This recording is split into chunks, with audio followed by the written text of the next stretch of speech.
Good afternoon, ma'am.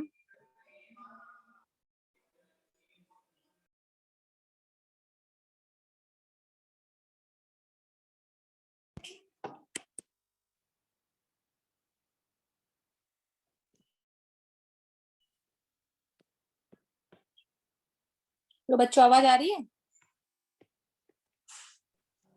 Yes, ma'am. Yes, ma'am. अच्छा, चलो आज मैं तुम लोग को सिनॉप्सिस के बारे में या रिसर्च प्रपोजल के बारे में आज तुम लोग को बताऊंगी। तो कितने लोगों के टॉपिक डिसाइड हो गए हैं?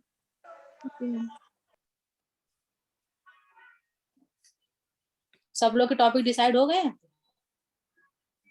नहीं मैम, मेरा नहीं हुआ। No, ma'am. अभी confusion है. अभी कंफ्यूजन है। चलो सबसे पहले तो एक्चुअली में इसमें मैंने वो ये जो बनाया है, सबसे पहले तुम लोग को ये बता दूं कि ISSN नंबर क्या होता है। जब भी हमारा कोई भी जर्नल है या कोई भी पत्रिका है, वो क्या होती है कि ISSN नंबर पर उसमें एक नंबर पड़ा होता है। जो ISSN नंबर क्या होता है? International standard serial number. ये 8 डिजिट का नंबर होता है। जो जब भी आप कोई पेपर पब्लिश करेंगे या जो अभी जैसे आप लोगों को इसके लिए चाहिए ना, एक पेपर पब्लिश कराना है, तो वो ISSN नंबर उसमें पड़ा होता है। दूसरा एक होता है ISBN नंबर। ISBN नंबर में क्या होता है? जो आपकी बुक्स होती हैं या बुक चैप्टर होते हैं, तो उनमें वो होता है, वो ISBN नंबर पड़ा होता है। वो होता है इंटरनेशनल स्टैंडर्ड बुक नंबर। ये जो 2 नंबर होते हैं, जो एक तो आपके जर्नल के लिए है, दूसरा है आपका बुक के लिए। आपको कोई जर्नल कोई भी पब्लिश कराएंगे तो उसमें ISSN नंबर होना बहुत जरूरी है। नेक्स्ट आपका एक जर्नल होता है, जैसे कहते हैं आजकल से पीयर रिव्यूड और रेफर्ड जर्नल। जर्नल के नाम आप लोगों ने सुने हैं कि UGC केयर लिस्टेड में होने चाहिए? सुने हैं बेटा? Yes, ma'am. है ना? जैसे हाँ, जैसे होता ना कि आप लोगों को शायद UGC केयर लिस्टेड वाले भी मांगे जाएंगे कि उसमें आपका पेपर पब्लिश हो।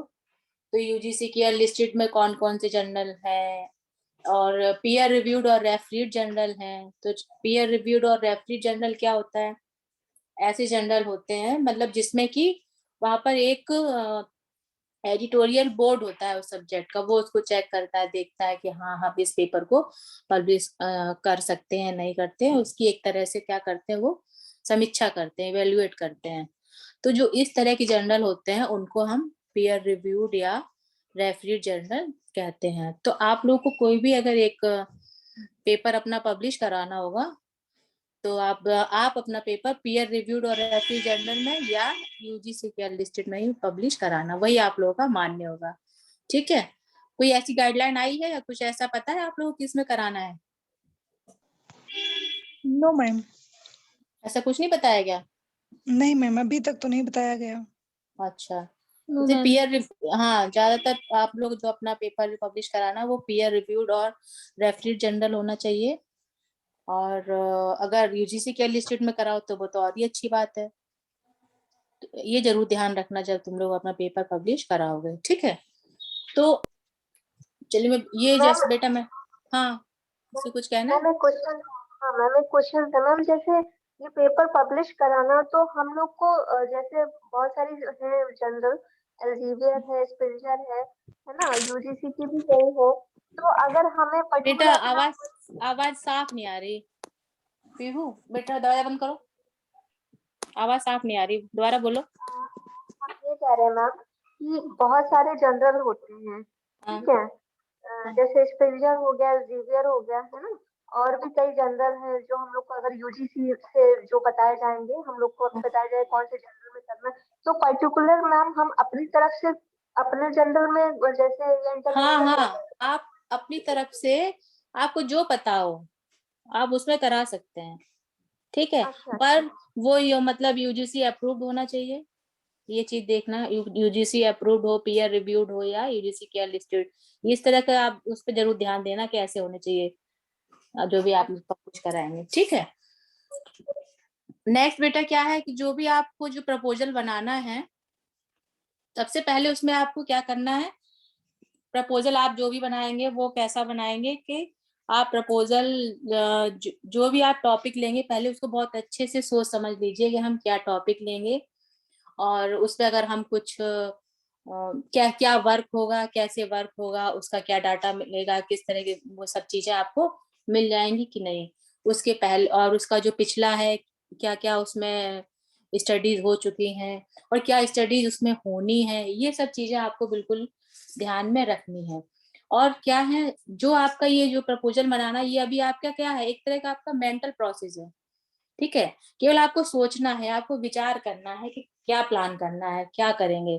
ऐसे नहीं कि आपको बनाया, आपने वो लिख दिया टॉपिक, पता चला कि बाद में आपको उस टॉपिक के रिव्यू नहीं मिल रहे, उस टॉपिक में क्या स्टडी हुई है वो आपको समझ में नहीं आ रही है, या आप उस टॉपिक को किस तरह से करेंगे, ये सब चीजें आपको समझ में नहीं आ रही हैं। तो आप पहले खूब सोचिए, एक तरह से जो सोच विचार किया आप किसी टॉपिक के बारे में, आप उसका निष्कर्ष निकाल लिया कि हम कैसे इसको करेंगे। तो सबसे पहले क्या है कि जब भी आप कोई भी सिनॉप्सिस या प्रपोजल बनाएंगे, तो सबसे पहले आपको उसमें क्या करना है, उसमें करना है सबसे पहले आपको करना है इंट्रोडक्शन क्या है। इंट्रोडक्शन से पहले भी आप पहले कवर पेज के बारे में सोचिए। कवर पेज भी आपका अट्रैक्टिव होना चाहिए, उस पर टाइटल अच्छे से पड़ा हो, यूनिवर्सिटी का नाम पड़ा हो, यूनिवर्सिटी का लोगो हो। जैसे अगर सुपरवाइजर अलॉट नहीं हुए हैं तो एक तरफ आप सुपरवाइजर का नाम डालिए, उसमें आप डैश कर दीजिए, एक तरफ आप अपना नाम डालिए कि रिसर्चर का, सुपरवाइजर का, मतलब वो आपका कवर पेज भी थोड़ा सा अट्रैक्टिव लगे। जिससे क्या होता है कि देखने से लगे कि हमारा जो भी बच्चा है या जो भी स्टूडेंट है उसने अच्छे से अपने काम को प्रस्तुत किया है, ठीक है। तो सबसे पहले आपको जो भी आप टॉपिक लेंगे उसमें सबसे पहले जो आपका कंटेंट होगा उसमें फर्स्ट होगा आपका इंट्रोडक्शन क्या है, ठीक है। दिखाई दे रहा बच्चों उसमें? Yes yes ma'am. मैम। ठीक है, ये मैं भी ट्राई करिए, सब कर रही हूँ ना, जो ट्राई कर रही हूँ कलर और करके ये सब, ठीक है बेटा, वो ज्यादा आता नहीं है। आ रहा है जो मैं ये कर रही हूँ निशान, आ रहा है। ये भी मैं बस वो सीख ही रही हूँ, तुम लोग के सिखा रही हूँ, तुम लोग के साथ साथ कि कैसे क्या करना है। अब कंप्यूटर से भी ट्राई करने के 100 में से 110 नंबर दे दिए हमने। कि अच्छा ये चलो सब भी, कंटिन्यू करो। हाँ ये सब भी सीख ही रहे हैं। तो बेटा जब आप उसका परिचय जब आप लिखेंगे, तो परिचय में आपको इंट्रोडक्शन लिखेंगे। सबसे पहले क्या है, जब भी आप अपना इंट्रोडक्शन लिखेंगे और कोई आपका देखेगा, तो क्या होगा कि जो भी पढ़ने वाला है, इंट्रोडक्शन पे भी आपका थोड़ा सा मतलब उसके तरफ भी आपका ध्यान खींचेगा, या वो अट्रैक्टिव होगा कि आपने इंट्रोडक्शन में आपने जो भी टॉपिक लिया, मान लेते हैं हम टॉपिक ले लिया कि कोई देख लेती हूँ टॉपिक इसमें से, हाँ जैसे एक आपने ले लिया कि किशोरावस्था पूर्व के बच्चों का फास्ट फूड, जंक फूड आहार का शारीरिक विकास पर प्रभाव, ठीक है।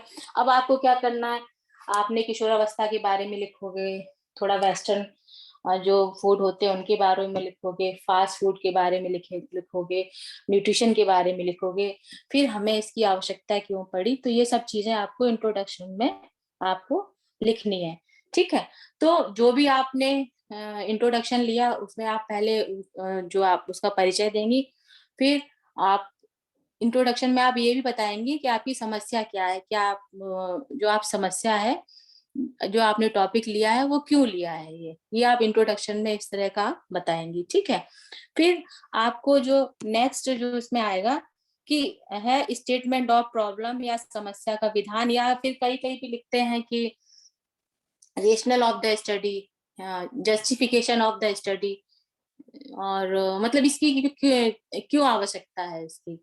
तो ये अलग अलग वर्ड है, जो भी आप उसमें लिख लें, क्या आपको उसमें और जस्टिफिकेशन लिखते हैं, रेशनल लिखते हैं, या ये इसका हमने क्यों अध्ययन करना चाहते हैं, ये कई सारे उसमें पॉइंट लास्ट में लिखे जाते हैं।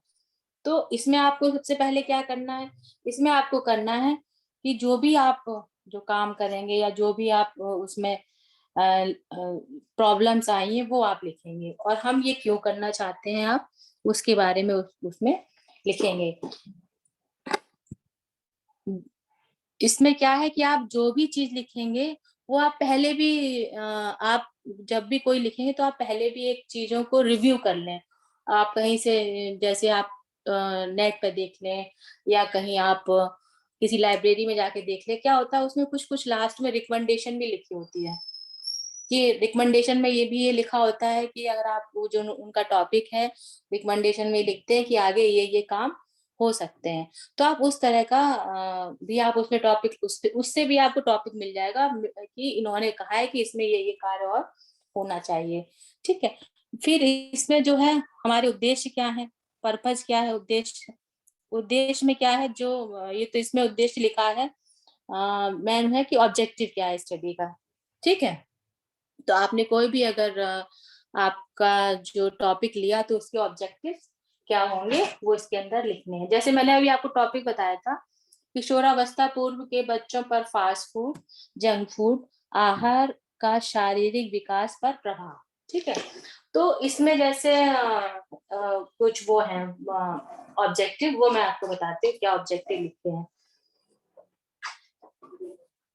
जैसे इन्होंने जब इंट्रोडक्शन इसका लिखा तो इंट्रोडक्शन में पहले तो आपने फूड एंड न्यूट्रिशन की हिस्ट्री लिखी, फूड एंड न्यूट्रिशन क्या है उसके बारे में लिखा, फिर भोज्य समूह क्या होते हैं उसके बारे में क्या लिखा इसमें, वो उसके बाद इसमें किशोरावस्था क्या होता है, पूर्व किशोरावस्था में कौन से आहार की आवश्यकता होती है, कितना न्यूट्रिएंट की आवश्यकता होती है, ये सारी चीजें इसमें लिखी हैं।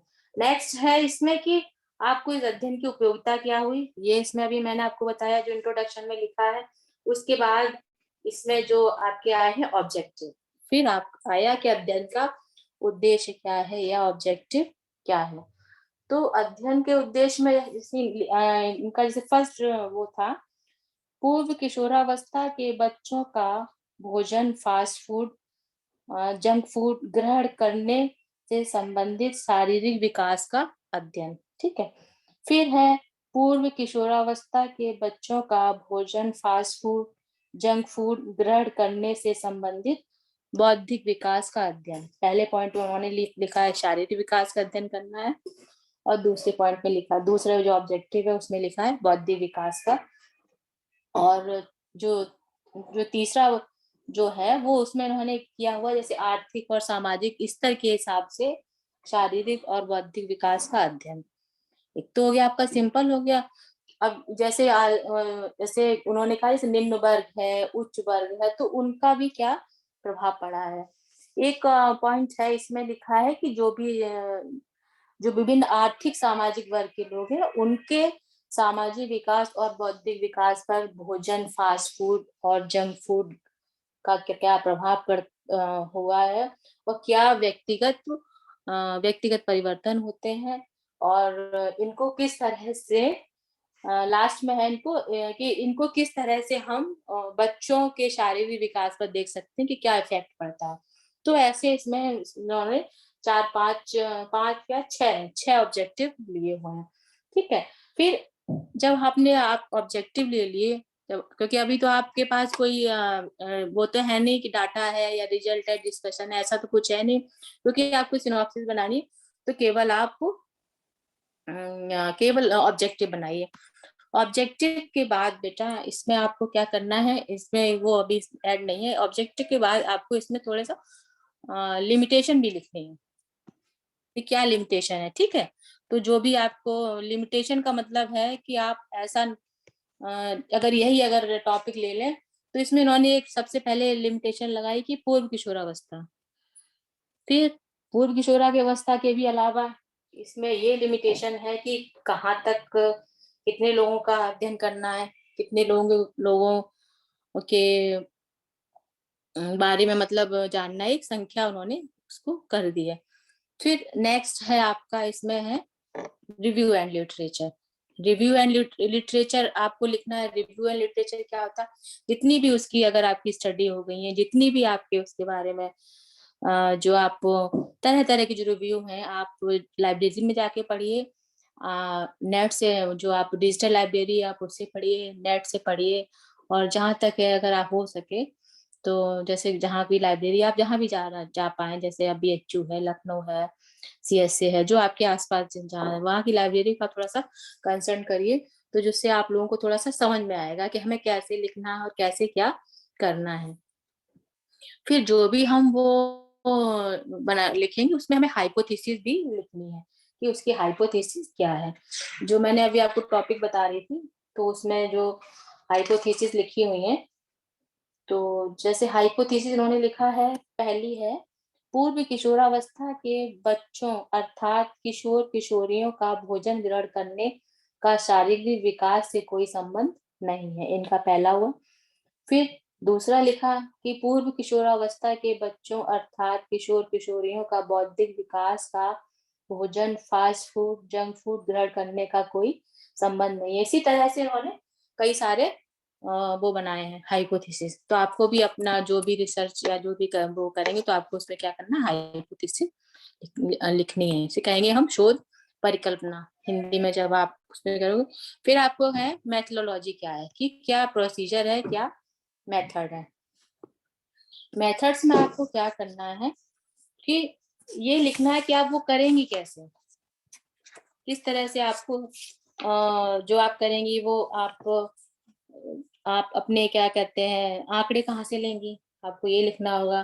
प्राथमिक आंकड़े कहाँ से लेंगी, प्राथमिक आंकड़े होते हैं जैसे कि इंटरव्यू लेना या वो क्वेश्चनर बनाना, शेड्यूल बनाना, ये तो सब आपके क्या है, ये प्राथमिक आंकड़े हैं। अवलोकन करना या कहीं भी किसी जो होता है ना कि कोई आप प्रोग्राम अगर कहीं हो रहा है तो वहां आप सहभाग कर रहे हैं, तो जो इस तरह के जो वो हैं वो आपके हैं प्राथमिक आंकड़े। तो आप प्राथमिक आंकड़े ले रहे हैं, आपको सेकेंडरी आंकड़े भी लेने हैं। सेकेंडरी जो आंकड़े होते हैं वो क्या होते हैं, जैसे पुस्तक है, मतलब बुक है, मैगजीन है, तो ये सब क्या है आपके सेकेंडरी आंकड़े हैं। तो आपको उसमें मैथोलॉजी में दर्शाना पड़ेगा कि आप किस तरह के उसमें अपने डेटा आंकड़े को क्या डेटा डेटा आपको लेना है, ठीक है। फिर आपको मैथोलॉजी में ये भी लिखना है कि किस तरह का ये आपका रिसर्च होगी। रिसर्च होगी, एक तो होता है कि जैसे क्या कहते हैं उसको हिंदी, जैसे लैब में होती है बेटा, दूसरी होती है फील्ड वर्क होता है। तो किस तरह की रिसर्च है वो आपको उसमें लिखना है, ठीक है। मेथड एंड प्रोसीजर में आपको ये सब भी लिखना है कि आप कैसे उसमें कौन सा आप टेस्ट लगाएंगे, कौन सा आप क्या कहते हैं उसको, टेस्ट के अलावा भी उसमें आपको कहाँ आप कितनी आपको संख्या लेनी है, किस जिले में करना है, कितने लोग चाहिए, मतलब कितने लोगों पे आप कर रहे हैं, ये सारी चीजें आपको अब मेथड में लिखनी है। इसके अलावा आपका ये भी है कि जो भी आपने ये जो उसमें सबसे पहले आपको ये करना होगा कि जो भी जगह आपको जगह सेलेक्ट करनी है, कहाँ से कौन सी जगह आपने ली है, आपको वो लिखना है। फिर वहां पे कितने आपने वहां पे वो उनको वो लिया है, कितने लोग लिए हैं वो लिखना है। इस तरह से आपको उसमें मेथोलॉजी का पूरा प्रोसीजर लिखना है और उसमें कौन कौन से या किस किस तरह से उस जैसे मीन लगेगा कि मीडियन लगेगा या फिर आपका एसडी लगेगा या टी टेस्ट लगेगा, कोरिलेशन लगेगा, जो भी है वो आपकी टॉपिक के अनुसार आपको पता चलेगा कि उस टॉपिक पर क्या लग सकता है। फिर नेक्स्ट हो गया आपका कि महत्व क्या है, लिमिटेशन तो आपको पहले बता दिया था। फिर महत्व क्या है और लास्ट का है रेफरेंस। ये आपको एक जो भी सिनॉप्सिस बनानी है उनमें ये सारी चीजें आपको बतानी है। अब आपको मैं नेक्स्ट एक वो बताना चाह रही हूँ, तो सिंपल मैंने ऐसे ही एक्चुअली फॉर्मेट भी सबके थोड़े से एक दो चेंज हो जाते हैं, वो आप अपने उसके अनुसार करिए कि आपकी टाइटल क्या है, आप किस पे करना चाह रहे हैं। तो मैं तुम लोग को एक वो दिखा रही हूँ, फॉर्मेट बना हुआ, ठीक है। तो ये है फॉर्मेट, शो कर रहा है बेटा?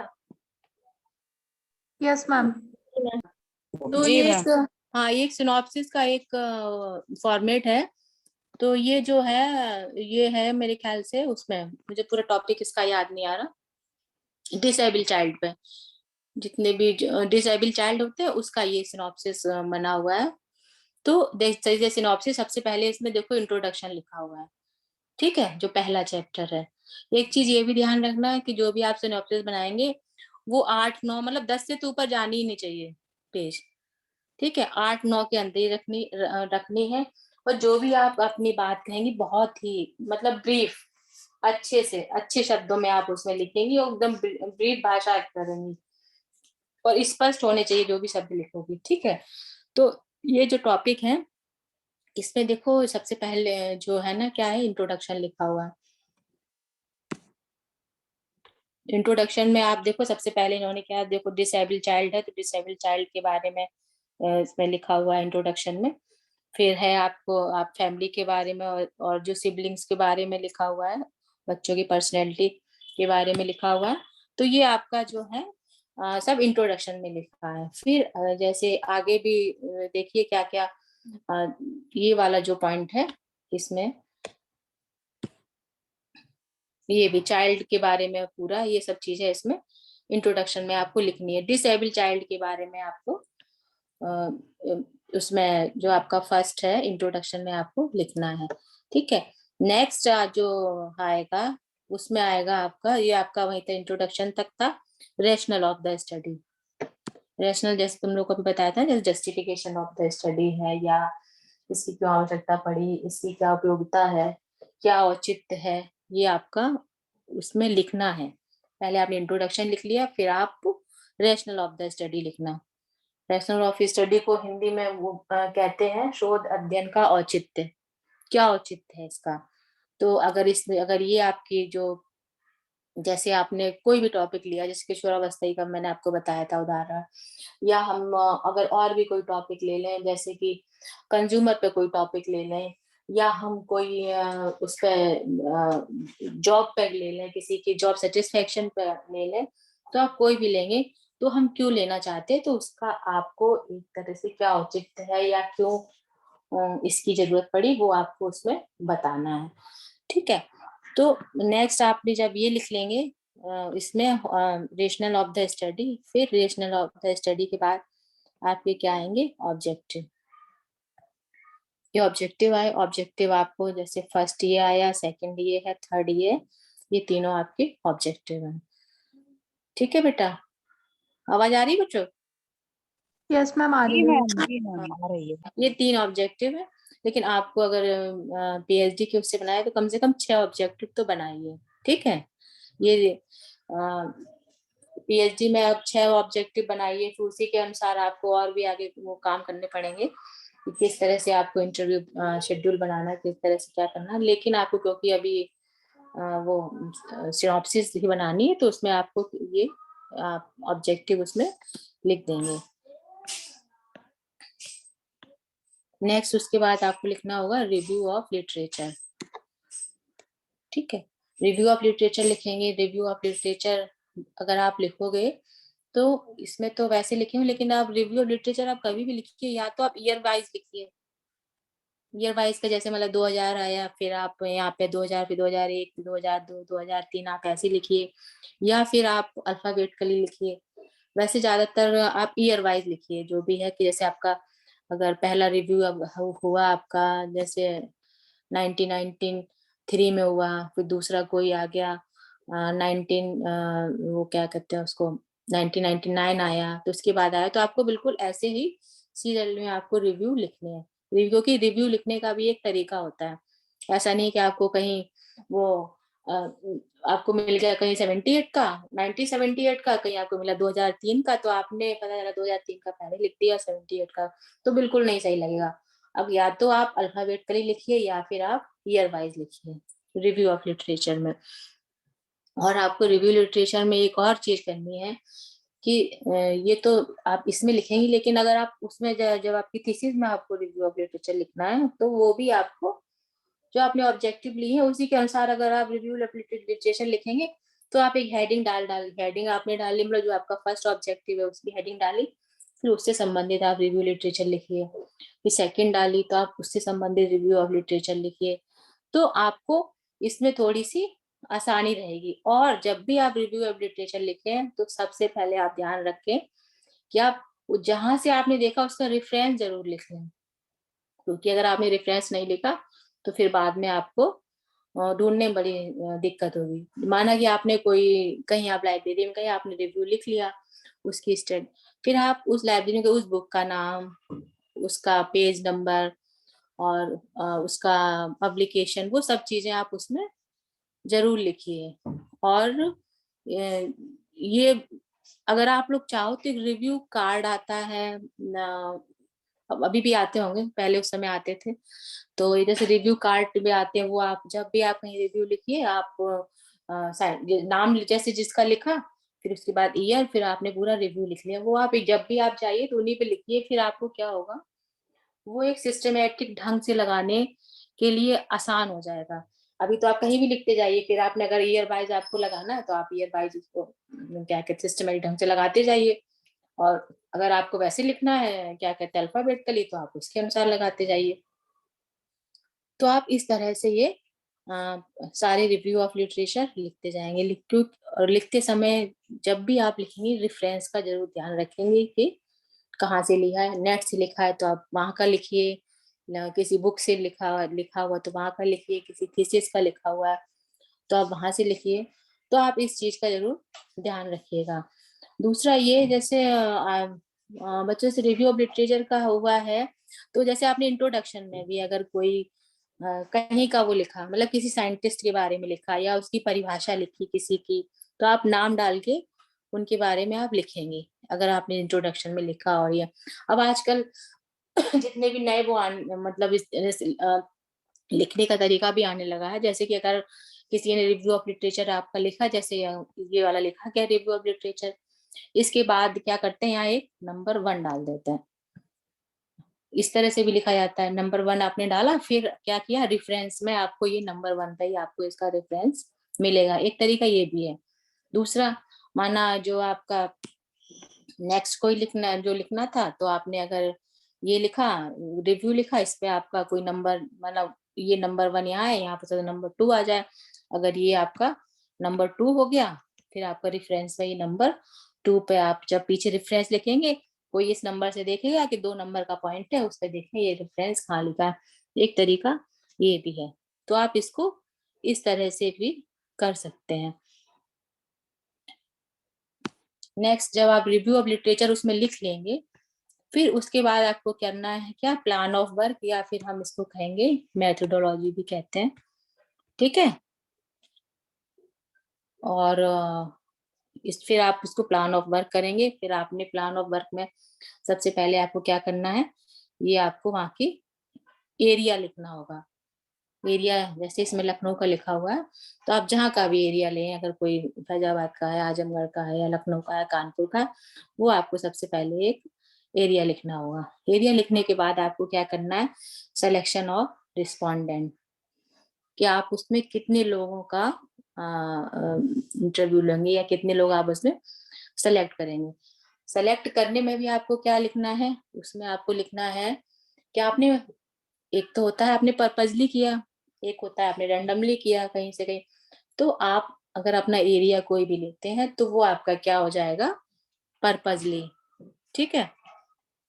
जैसे कि मान लेते हैं कि अगर किसी ने कानपुर का एरिया लिया, तो वो हमारा क्या हो जाएगा, पर्पजली एरिया हो जाएगा। या कोई माना लखनऊ में रह रहा है, उसने लखनऊ का एरिया लिया, तो वो हमारा पर्पजली हो जाएगा, क्योंकि हम वहां रह रहे हैं, हमें वहां काम करने में सुविधा रहेगी, तो इसलिए हम अपने मतलब अपने आवश्यकता अनुसार या जहाँ रहते हैं उस तरह का ही हमने अपना एरिया चुना है। क्योंकि कभी होता है माना आप इंटरव्यू लेने गए या फिर कहीं क्वेश्चनर आपने का मतलब भरवाया आपने कहीं, तो क्या होता है कई लोग नहीं भी भरते हैं। लेकिन अगर आप पर्पजली आप समझेंगे कि वहाँ के लोग हमारे जानने वाले हैं या वहाँ के लोग भी इस तरह की एरिया में सपोर्ट करेंगे, तो उस तरह का आपको एरिया लेना चाहिए। नेक्स्ट, जैसे इसमें लिया है टोटल नंबर कितने लिखे हैं, इन्होंने 120 लिए हैं। ठीक है, 120 इन्होंने जब इसमें लिए हैं, तो इसके अब तो ये हमारा क्या हो गए, रिस्पोंडेंट हो गए। ठीक है, वो भी क्योंकि ये डिसेबल चाइल्ड के लिए है, तो फिजिकल एंड साइकोलॉजिकल जो इन्होंने यहाँ पर ही बिल्कुल देखो वो कम कर दिया, इन्होंने लिया है फिजिकल एंड साइकोलॉजिकल केवल, क्योंकि डिसेबल भी बहुत कई तरीके के होते हैं, तो जब तक आप लिमिटेशन नहीं लगाएंगी तो आपका काम नहीं हो पाएगा, आप उस काम को कर ही नहीं पाएंगे। फिर इन्होंने लिखा है टूल्स एंड टेक्निक, जो भी आप इंटरव्यू शेड्यूल बना रही हैं आप उसके द्वारा इसको करना है। नेक्स्ट हो गया आपका सैंपल साइज का। इन्होंने क्या किया है, एक तरह से क्या कहना चाहिए, चार्ट बनाया है। चार्ट जैसे इन्होंने लिखा सिबलिंग ऑफ डिसेबल चिल्ड्रन। फिर इसके बाद इन्होंने क्या किया है, क्योंकि 120 लिया है तो 60 फिजिकल लिए हैं और 60 साइकोलॉजिकल लिए हैं। और फिर फिजिकल में भी इन्होंने 2 तरह के लिए हैं, एक लिया है ऑर्थोपेडिक, दूसरा लिया है विजुअल। साइकोलॉजी में भी 2 तरह के लिए हैं, एक लिया है मॉडरेट और एक लिया है सीवियर। ठीक है, फिर इसमें से भी 15-15 इस तरह से इन्होंने लिए हैं। तो ये आपका एक तरह से क्या बन गया कि किस तरह से आपने सैंपल डिजाइन किए, कि आप किस तरह से अपने सैंपल को लेंगे। नेक्स्ट इसके बाद आ गया कि आपके वेरिएबल्स क्या होंगे, वेरिएबल्स लेने हैं। वेरिएबल आपने इंडिपेंडेंट कौन से लिए, इंडिपेंडेंट पर्सनैलिटी हो गई, सोशल इम्पैक्ट, और ये आपके क्या हो गए इंडिपेंडेंस वेरिएबल लिए। फिर इन्होंने लिए हैं डिपेंडेंट वेरिएबल। डिपेंडेंट्स में इन्होंने क्या लिया, टाइप ऑफ डिसेबिलिटी, जिसमें फिजिकल एंड साइकोलॉजिकल डिसेबिलिटीज लिए। ये आपके कौन से हैं, जो आपके फर्स्ट हैं ये हैं इंडिपेंडेंट्स और ये हैं डिपेंडेंट वेरिएबल। इन्होंने 2 तरह से वेरिएबल्स लिए। फिर इन्होंने क्या है, जेंडर भी लिया है, तो जेंडर में बॉयज एंड गर्ल लिए हैं। अगर आप चाहें तो गर्ल भी ले सकते हैं केवल, आप चाहें तो केवल बॉय भी ले सकते हैं। ये इस तरह से उन्होंने किया है। फिर क्योंकि इन्होंने जो ये इसमें जो किया है, अपने इन्होंने टॉपिक के हिसाब से इन्होंने फैक्टोरियल डिजाइन किया हुआ है। फैक्ट जो भी आप टॉपिक लेंगे उसके अनुसार ही आपको इसमें स्टेट लगाना पड़ेगा। इसके बाद जो इस टॉपिक में ये फिर वही दोबारा आ गया, जो आप वहां पे इन्होंने जो वो लिया था फैक्टर ये बताया था, ये पर्सनल असेसमेंट और ये जो फैक्टोरियल डिजाइन किया था, इस डिजाइन का यहाँ पर इन्होंने फुल फॉर्म लिखे हुए हैं कि जैसे ये है ए जो होगा वो सिबलिंग, ये फिजिकल, P1 O का ऑर्थोपेडिक। इन्होंने ये सारे अलग अलग से सिंबल इसमें बनाए हैं। फिर नेक्स्ट आप इसमें इन्होंने लिया है methodology. The entire methodology be carried out in 2 faces. 2 faces में इनको करनी है। 1 फेसेस में इनकी ये रही और सेकंड फेसेस में ये इन्होंने इसका ये इस वाले उसमें दिया हुआ है। फिर है आपका एनालिसिस ऑफ डेटा, ये आपका लास्ट में है, क्योंकि इसमें तो जब आप इसमें देखिए इसमें लिखा भी हुआ है कि बिफोर अप्रोप्रिएट, जो भी आपके स्टैटिस्टिकल टूल्स होंगे, टेक्निक्स होंगी, जो अप्रोप्रिएट उस समय लगेंगी वो इसके ऊपर की जाएंगी। फिर लास्ट में आपको ने क्या लिखा, रेफरेंस।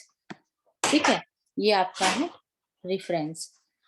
तो ये रेफरेंस कम से कम अगर आप एक सिनॉप्सिस बना रही है तो कम से कम उसमें 10 रेफरेंसेस लिखिए, 10 से कम मत लिखिए।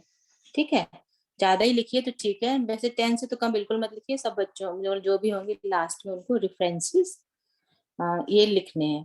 ठीक है, इसके अलावा बेटा अगर कोई इंग्लिश में लिखना करना चाहता हो या फिर, तो इंग्लिश में भी जैसे रेफरेंसेस लिखने के भी अलग अलग तरीके होते हैं। एक एपीए फॉर्म होता है, एपीए होता है शायद बेटा ध्यान नहीं आ रहा, एपीए होता है, एक एमएलए फॉर्म होता है। ये 2 तरह के फॉर्मेट होते हैं रेफरेंस लिखने के, तो ये तुम लोग को उसी तरह से लिखने हैं।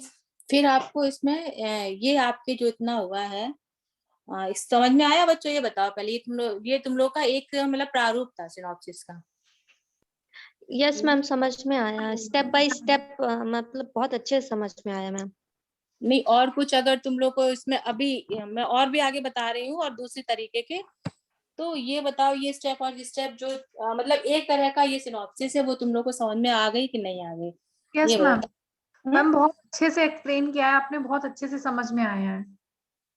तो आपने कोई भी टॉपिक लेंगे तो जैसे ये बताया, जैसे अगर जैसे लिमिटेशन की बात है, लिमिटेशन की बात जैसे अगर किसी ने किसी कंपनी का लिया माना, ठीक है, किसी कंपनी का अगर उसको सर्वे करना है तो उस कंपनी को सर्वे करने के लिए वो क्या करेगा कि सबसे पहले एक जगह चुनेगा, जगह चुन ली, जैसे कि माना कि लखनऊ चुन लिया या कानपुर चुन लिया, तो वहां पर भी, या कहीं बाहर किसी ने चुना, जैसे कि माना बॉम्बे है या हैदराबाद है या गुड़गांव है, आपने अगर एक कंपनी अगर चुनी, तो उस कंपनी में आपको क्या है कि वो जो आपने वहां के मतलब वर्कर का आपको देखना है कि स्ट्रेस देखना है क्या है वहां के वर्कर का।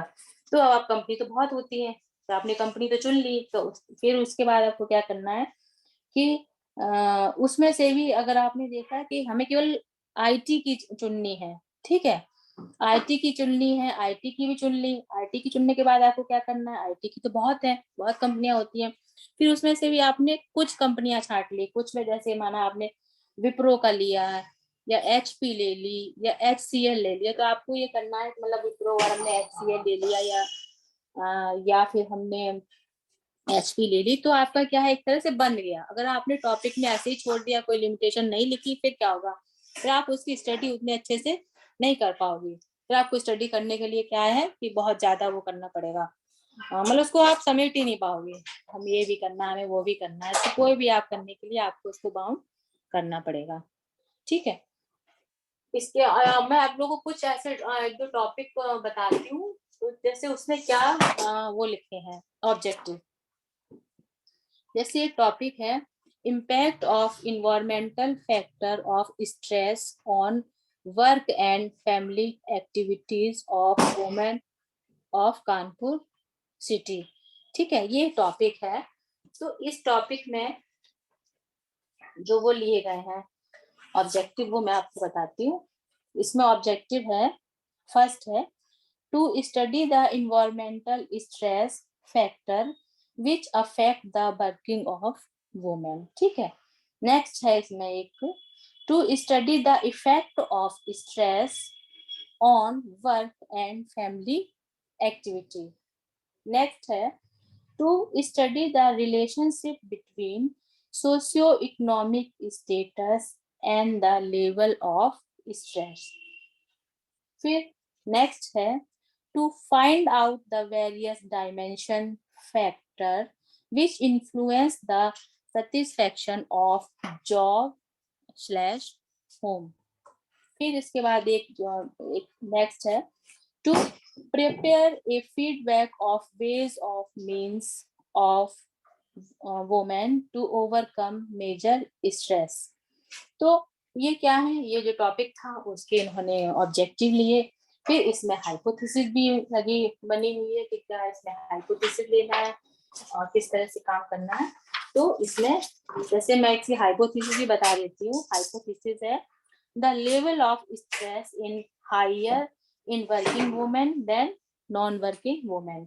नेक्स्ट है इसमें women from higher socio-economic status having more stress than women from middle low socio-economic status। ये इसमें हाइपोथेसिस लगी हुई है।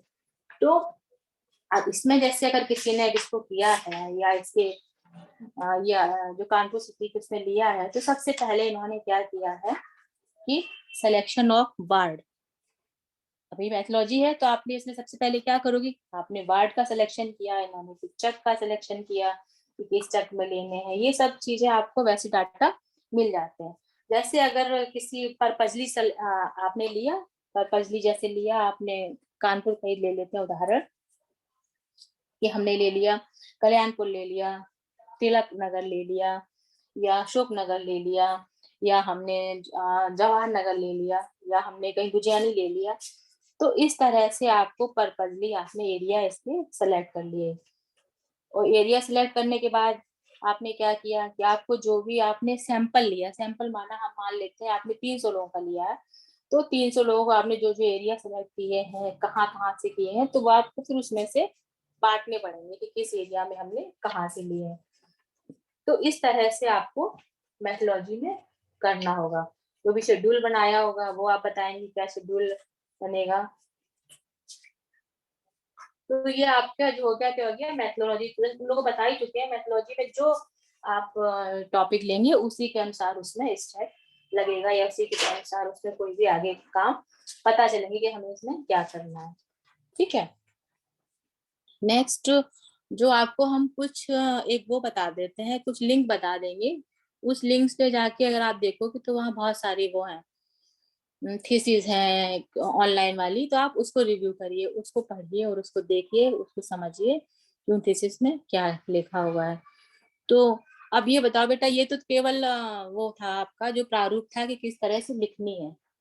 अब लिखने में अगर कुछ समझ में ना हो तो वो तुम लोग मुझसे पूछो, तब मैं आप लोगों को लिंक के बारे में बताती हूँ। फिर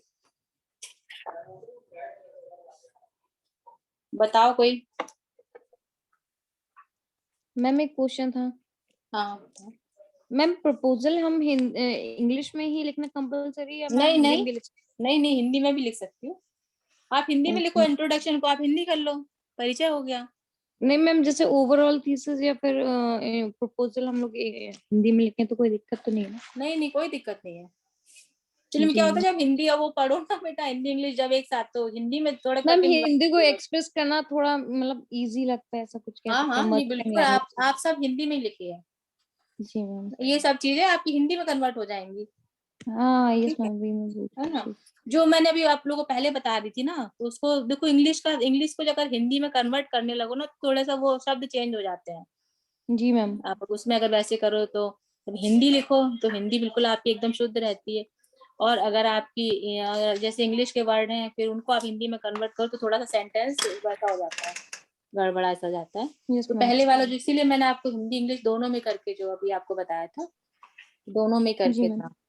हाँ, तो अब आप समझ लो, एक आपको कवर पेज बनाना है। कवर पेज में मैं आपको बता दिया था कि क्या क्या चीजें उसमें लिखनी है। और उसके अलावा आपने जैसे इंट्रोडक्शन भी, पहला आप इंट्रोडक्शन लिख लीजिए, रेशनल ऑफ द स्टडी लिख लीजिए। हिंदी में आपको बताया था मैंने अभी, रेशनल ऑफ द स्टडी क्या क्या, उसकी उपयोगिता क्या है, क्या और लिखते हैं। ठीक है, फिर उसके बाद आपको लिखनी होगी इसमें ऑब्जेक्टिव ऑफ द स्टडी। फिर इसी अंदर चलो अंदर, फिर मम्मी इसी नहीं में है क्या? कहाँ इसी में गई? आपको लिमिटेशन भी यहाँ कर, तो अंदर रहो बेटा तुम लोग। ऑब्जेक्टिव के नीचे ही आपको लिमिटेशन भी आप लिख लीजिएगा। उसको दे दो मोबाइल, दे दो मोबाइल, दे दो। विद्या, इसके विद्या अंदर ही अपना अपना वो म्यूट करिए। जी जी मैम, जी जी कर रहे हैं मैम। ठीक है, इसी में जो ऑब्जेक्टिव के नीचे इस वाले में लिमिटेशन भी लिख लीजिएगा। फिर तो इतना तो आपको समझ में आ ही गया है। और किसी को पूछना हो पहले इसका बारे में, पहले तो पूरा वो समझ लो कि समझ में आया कि नहीं। आ गया बच्चों? अब नेक्स्ट तुम लोग को मैं इस चीज को समझ में आ गई ना सबको? हाँ मैम, एक यस। क्वेश्चन था मैम। मैम ये हाँ बताइए, जैसे आपने भी बताया था कि ऑब्जेक्टिव जो है हाँ वो मतलब 6 लाइन आपने बताया था ना, कुछ ऐसे कि 6 ऑब्जेक्टिव होने चाहिए पीएचडी के थीसिस के लिए, लेकिन बेटा तुम्हारी सिनॉप्सिस आवाज साफ नहीं आ रही, बेटा तुम्हारी आवाज साफ नहीं आ रही बेटा। हम ये कह रहे हैं मैम। मैम अब आ रही है आवाज? आ तो रही है लेकिन साफ नहीं आ रही, बोलो। मैम आपने बताया था ना कि ऑब्जेक्टिव जो है वो 6, जैसे पीएचडी की थीसिस के लिए 6 ऑब्जेक्टिव होने चाहिए, नहीं, कुछ इस ऐसा तरह कोई का। कंपलसरी नहीं है बेटा कि होने चाहिए, है ना। हाँ, ऐसा तो कोई मैम ऐसा कंपलसरी नहीं कि 6 होने चाहिए। वो मैंने एक आपको वैसे वैसे बताया है कि 5 भी हो सकते हैं, 6 भी हो सकते हैं, कोई 8 भी लेता है ना। अच्छा, तो ये कोई तो मैम कंपलसरी नहीं है। जैसे हमारा रिसर्च प्रपोजल होगा तो उसमें हम्म, जैसे ऑब्जेक्टिव कम है, हमारे 2 या 3 ही ऑब्जेक्टिव है, तो वो हाँ हाँ कोई तो बात वो नहीं। 3 अच्छा उन्नीस, कम से ये कम 4 तो लो ही, उसमें 4 तो बताओ ही, ओके है ना। बस काम ज्यादा पड़ जाएगा फिर मैम, 4 लिखेंगे। नहीं तो तुम्हें तो उसमें प्रपोजल तो दे रही हो, अब इसमें काम तो नहीं कर रही हो ना, ठीक है, 4 कर देंगे लाइन। है ना। मैं यही पूछ रही थी। नहीं देखो, अभी आपको उस पे कोई आपको वर्क तो करना नहीं है प्रपोजल पे जो अभी आप दे रही हो, लेकिन जब आप पीएचडी का वर्क करोगी तब तो आपको करना ही पड़ेगा, तब तो आपका काम बढ़ेगा ही। हाँ, और हाँ, मैम दूसरी चीज ये बताइए कि जैसे इंट्रोडक्शन हो गया, रेशनल ऑफ द स्टडी होगी, ऑब्जेक्टिव हो गया, रिव्यू लिटरेचर हो गया, है ना। लिमिटेशन भी लिखना है। हाँ ऑब्जेक्टिव के बाद से ही लिमिटेशन लिखनी है, हाँ ठीक है। और उसके बाद से रिव्यू ऑफ लिटरेचर हो गया, तो मैम हम हाइपोथेसिस कब लिखेंगे? हाइपोथेसिस आपको यही लिखनी है, यही ऑब्जेक्टिव के ही पास ही में, ऑब्जेक्टिव के नीचे ही आपको हाइपोथेसिस लिखनी है। नहीं नहीं, इसमें इस वाले इसमें नहीं है, जो आपने ऑब्जेक्टिव वाला इसमें लिखा है ना, ये वाला जो है, इसी में आपको लिमिटेशन भी लिखनी है और इसी में आपको यहीं पर आपको हाइपोथेसिस लिखनी है। इस वाले जो ये है लिमिटेशन के बाद यही आपको, अब इसका मुझे इस पे वो डिलीट वो ये इरेज करना नहीं आ रहा है ना, इसी पे आपको हाइपोथेसिस भी लिखनी है, ठीक है, इसी वाले ऑब्जेक्टिव पे उसमें, ठीक है, आया समझ में?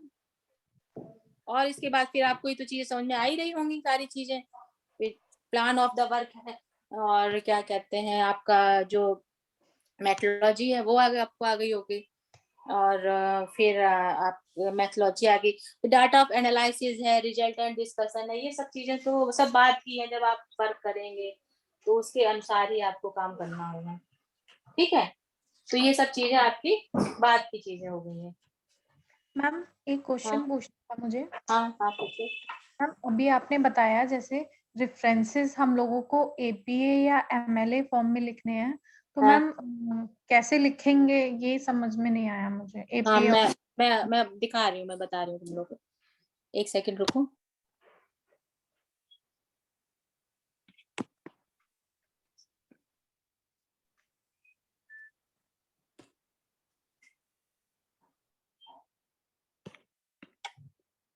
तुम इंग्लिश में करोगी, किस में करोगी बेटा? मैम हिंदी में। मैम मेरा इंग्लिश में हिंदी में रहेगा, करोगी? इंग्लिश वाला भी बता दीजिएगा। किस इंग्लिश? मैम इंग्लिश में, दोनों हाँ ये देखो, पाएंगे वैसे। हाँ इंग्लिश, ये देखो एपीएफ जो है ना, इसका फॉर्मेट ये है,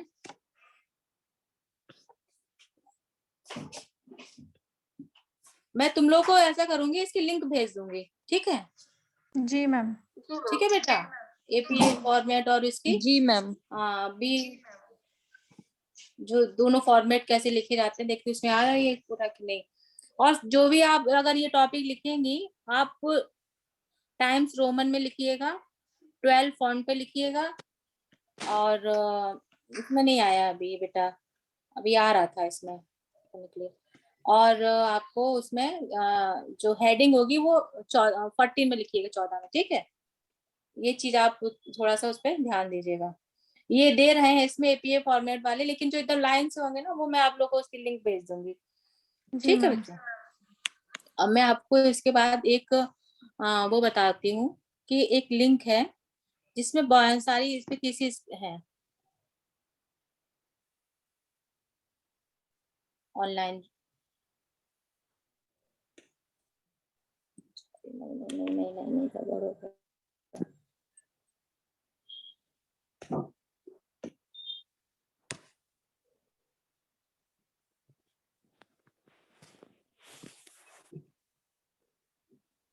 और अभी एक तुम लोग को उसमें ना समझ में ना हो तो फिर पूछ लो, प्रपोजल वाले में जितने पॉइंट है इतने पॉइंट जरूर होने चाहिए उसमें, ठीक है? रेफरेंसेस तक पूरे, और उसको 14 के फॉन्ट में लिखना, टाइम्स रोमन में लिखना, 12 में, वो सब चीजें ध्यान रखना। ये देखो एक ये है लिंक है आपकी शोध गंगा, ये मालूम थी तुम लोग को ये वाली लिंक? यस जी मैम। मैम मालूम। जी मालूम मैम। थी? इसमें देखा था? No ma'am. नहीं देखा किसी ने? जब ये तुम लोग को मालूम थी, इसमें भी देखो, इसमें भी बहुत सारे वो लिखे हुए हैं, टॉपिक भी है, और ये पूरी आपको थीसिस के सारे वो भी मिल जाएंगे, किस तरह से थीसिस करनी है, किस तरह से इसमें सारे पीडीएफ फॉर्म पे, हालांकि मैंने इसको खोल कर नहीं देखा, इसमें पीडीएफ फॉर्म पे भी हो, मैंने केवल टॉपिक के लिए ही इसको खोल के देखा था। तो देखो जैसे पहला ही है इसमें, बलिया जनपद के अनुसूचित जातियों के अत्याचार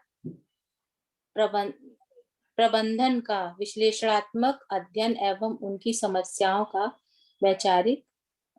व्यवहारिक समाधान, ठीक है? तो जैसे इन्होंने तो बलिया जनपद लिखा है, आप कुछ भी दूसरा टॉपिक हो सकता है, कुछ भी हो सकता है दूसरा वाला। चयनित विद्यालयों के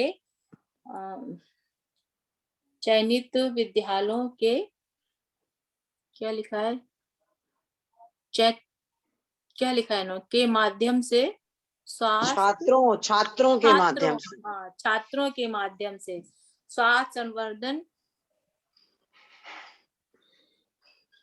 के प्रति जागरूकता, स्वास्थ्य संवर्धन के प्रति जागरूकता के संचार का अध्ययन, ये दूसरा ये टॉपिक लिखा है। ठीक है। फिर जैसे ये वाला जो लिखा हुआ है, अस्पताल में मधुमेह व अमधुमेह किशोर बालिकाओं के आत्म एवं व्यक्तिशील का, तो इतनी हिंदी लिखी है बेटा, इतनी टफ कि इसमें टफ हिंदी भी नहीं आ रही है समझ। ठीक है। मैम उत्तर क्या वाले प्रपोजल बनेगा तो जैसे जो हिंदी मीडियम वाले हैं तो क्या मैम उनको इस तरह से लिखना पड़ेगा, मतलब हिंदी को भी इंग्लिश में ही लिखना पड़ेगा? नहीं नहीं बेटा, कि इस पोर्टल में कह रही हो? नहीं मैम, नहीं जैसे नहीं, इसमें आपको तो हिंदी में ही लिखना है। ये तो इन्होंने लिंक इसमें डाले हैं, तो उन्होंने उनके जो हिंदी के वर्ड होंगे उन्होंने इंग्लिश करके लिखे हैं। अच्छा हाँ वही पूछ रही समझ थी रही मैम, हो? ऐसे तो नहीं। जैसे उत्तर बाल्यावस्था जो आप जो हिंदी में जैसे लिखते हैं ना, वो वाले इसमें लिखे हुए हैं। उत्तर बाल्यावस्था 6 से 12 वर्ष में बालकों के बौद्धिक विकास पर पारिवारिक एवं विद्यालय वातावरण का प्रभाव। ठीक है। तो ये जो है जितने भी इसमें हिंदी के ये वाले जो हैं, इन्होंने हिंदी को वैसे वर्ड में लिखा हुआ है, इंग्लिश वाले इसमें। तो इसमें बेटा बहुत सारे तुम्हें वो मिल जाएंगे। टॉपिक एक समझ में आएगा। टॉपिक समझने के बाद तुम लोग को क्या होगा कि इसमें जब इसको सर्च करोगी, इसमें देखो इसमें बहुत है। इसमें मेरे ख्याल से इसमें 70-80 पे तो पेजेस हैं इसमें। तो इसमें जो आपको लगे कुछ आप संबंधित, तो आप उसको पढ़ के देखेंगे तो आपको समझ में आएगा कि क्या करना है क्या नहीं करना है। ठीक है। किसी ने इसको देखा था, कुछ इसमें देखा किसी ने अंदर उसकी, या जो इसमें पीडीएफ है उसको खोल के देखा किसी ने? किसी ने खोल के देखा? मैम एक मैंने देखा था, पढ़ा अच्छा भी था और मैंने डाउनलोड भी किया था मैम। अच्छा। हाँ, तो और भी जिन जिन लोगों को नहीं पता था इसको देखना, इसमें बहुत सारे टॉपिक हैं मेरे ख्याल से। मैम इसमें सारे मतलब होम साइंस के 5 ग्रुप का पूरा पूरा दिया हुआ है। हाँ देखो, इसमें 96 कलेक्शन होम पेज है, तो इसमें 96 है। तो इसमें ख्याल से मैंने इसको पूरा नहीं खोला। मैं तो कल तुम लोग के लिए इसको देखा था कि इसमें कौन कौन से टॉपिक हैं क्या है। तो ये तुम इसी हर सब्जेक्ट के मैम इसमें टॉपिक्स दिए हुए हैं, एक्सटेंशन, रिसोर्स, हाँ ड्यूरेशन। हाँ सारे इसमें दिए हुए हैं। इसके अलावा भी तुम इसी में से अगर तुम लोग अपनी तरह, मतलब अपनी जगह कोई तुम लोग को टॉपिक लगे तुम्हारे एरिया में वो वाला टॉपिक सही रहे, तो आप इस तरह इसमें से भी आप कोई टॉपिक देख सकते हो जो आपको लगे। क्योंकि आपको ये तो जैसे जैसे बलिया का लिखा हुआ है या कहीं इलाहाबाद का है, तो ये तो आप ये देखो ये वहाँ का है, संत रविदास नगर का है, तो आप अपने एरिया का कोई भी चीज इसमें से लिख सकते हो, आप इसमें से देख लेना। तो ये लिंक तो वैसे पता होगी, नहीं तो कहो तो मैं तुम लोग को उसमें भेज दूंगी ग्रुप में, तो इसमें तुम लोग ये कर लेना। ठीक है बच्चों। और इसके मैम अलावा ये लिंक ग्रुप में डाल दीजिएगा, लिंक इसका। हाँ ठीक है, इसका लिंक तो ग्रुप में डाल दूंगी, वो तुम लोग फिर इससे वो कर लेना। और फिर जिससे तुम लोग को अगर मेरे ख्याल से जब तुम लोग इसको पढ़ोगे ना, जितना पढ़ोगे वो तब तुम लोग को चीजें आने लगेंगी। ठीक है बेटा। और जैसे मैं तुम लोग को अगर एक और जैसे कुछ है, एक मेरे पास थीसिस है, उपभोक्ता मामलों से संबंधित जागरूकता एवं स्वीकार व्यवहार का आकलन। तो assessment of the awareness and adoption practice pertaining to consumer issues। तो जब ये है तो इसके मैं तुम लोग को कुछ ऑब्जेक्टिव उसमें लिखे हैं वो बता देती हूँ।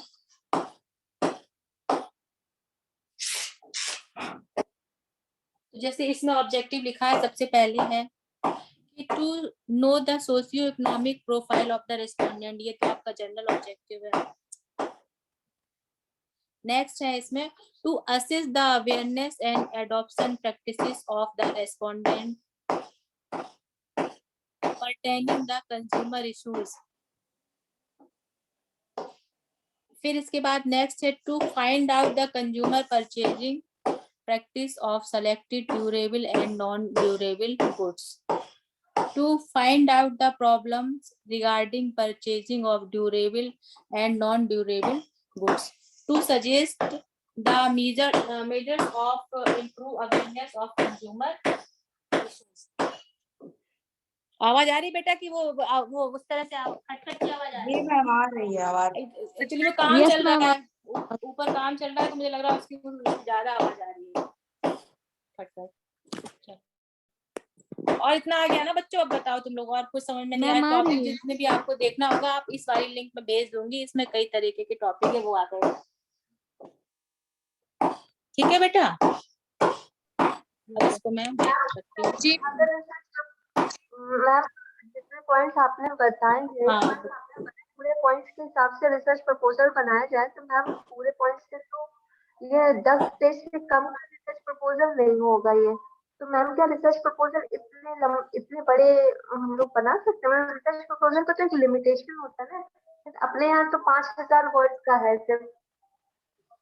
नहीं, मैं ये नहीं, आपको इतना नहीं, आपको सब चीज शॉर्ट में लिखनी है बेटा। अच्छा अच्छा ठीक हाँ है मैम, मुझे लगा ये जो आपने अभी अपना एक दिखाया था ना पीपीटी, तो मुझे लगा शायद ये कोई रिसर्च प्रपोजल का ही है। हाँ, तो तो वही बेटा मुझे वो लगा। नहीं बेटा, वो रिसर्च प्रपोजल का तो है ही, जो मैंने आपको पीपीटी दिखाया था। वो जो अच्छा मैंने आपको दिखाया था पीपीटी, वो रिसर्च प्रपोजल का ही है। तो उसमें 80 पॉइंट तो लिखे हैं, जब उसको आप उसमें कर देंगी तो मैंने आप कितने पेज का हो गया वो? 8 पेज का हुआ, 8 ही पेज का हुआ। मैम जैसे कि ये मेथोडोलॉजी जो आपने बताया था वो पूरे पॉइंट्स उसके 9 आ रहे हैं, ठीक है ना? जैसे locate of the study, selection of respondent, tool and वो टेक्निक, सैंपल। हाँ नहीं, तो वो बताया है तो वो बेटा आपको एक एक वो पॉइंट जो आपके आगे वो मैथोलॉजी के अंदर है कि आप मैथोलॉजी कैसे, वो तो आपको लिखना ही पड़ेगा कि आपको कैसे करेंगी। आपको एक एक लाइन में लिखना है, आपको पूरी वो डिटेल नहीं लिखनी है। ठीक ठीक ठीक मैम। हाँ, एक एक लाइन लिखनी है, पूरी डिटेल नहीं लिखनी है। फिर इसका भी एक अपना ये तरीका है कि क्या होता है कि हर यूनिवर्सिटी के अलग अलग नियम होते हैं। किसी यूनिवर्सिटी में तो कहते ही हैं कि हमें 5 पेज का ही दीजिए, या हमें 250 वर्ड का दीजिए। 250 वर्ड में आप क्या, हाँ 250 हाँ वर्ड में आप 500 क्या से लिख, 600 हाँ तो आपने जरा सा लिखा और आपका वो कंप्लीट हो गया।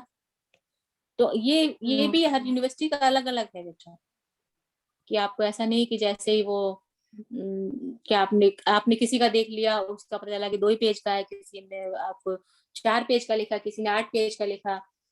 और आपने अगर रिव्यू भी लिखे तो रिव्यू अगर आप उसमें लिखेंगे, अगर माना 7-8 भी लिख लिए, लेकिन कम से कम 10 तो होने ही चाहिए रिव्यू उसमें। अगर आप रिव्यू ऑफ लिटरेचर लिख रही है तो आप 7-8 भी लिख सकती हैं, 7 ही लिख लीजिए, 7 के बाद भी। और फिर मुझे क्या, हाँ 10 पेज 8 पेज हो जाएगा जब इसको टाइप कराओगी तो। फिर ये भी अलग, वहाँ की ये जो मैंने आपको दिया था ये वहाँ का है, लखनऊ का है। तो अब वहाँ पर वहाँ की अलग चीजें होंगी, कुछ अलग होगा ये हाँ चीज। लखनऊ का अलग। तो ये लखनऊ का नहीं, ये जो सिनॉप्सिस मैंने आप लोग को दिखाई है ये उसकी है, अम्बेडकर यूनिवर्सिटी। ये जो लखनऊ में अम्बेडकर यूनिवर्सिटी है उसकी सिनॉप्सिस का मैंने आपको प्रारूप दिखाया है। तो वो आपका है, हो सकता है आपने जो भी आप वो लिख रही हैं, इन्होंने जैसे एक पेज तो वही हो गया ऑब्जेक्टिव ऑफ द स्टडी, अगर आप वहीं से आप नेक्स्ट अपना पॉइंट रिव्यू ऑफ लिटरेचर शुरू कर देंगी तो आपका पेज कम हो जाएगा। तो पेज भी अगर किसी बच्चे ने माना कि अगर 12 के फॉन्ट पे नहीं 14 के फॉन्ट पे कर ले तो पेज बढ़ जाएगा।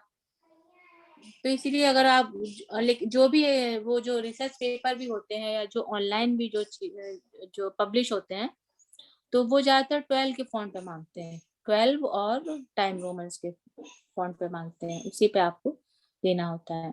तो आप लोगों ने अपना वो पेपर लिखा किसी पर पब्लिश कराने के लिए? मैम रिसर्च पेपर लिखा कैसे जाएगा मैम? किस टॉपिक? यही तरीका तो है लिखने का, रिसर्च पेपर लिखने का भी यही तरीका है। आप कोई भी टॉपिक लीजिए। मैम सिनॉप्सिस जैसे लिखते हैं वैसे ही?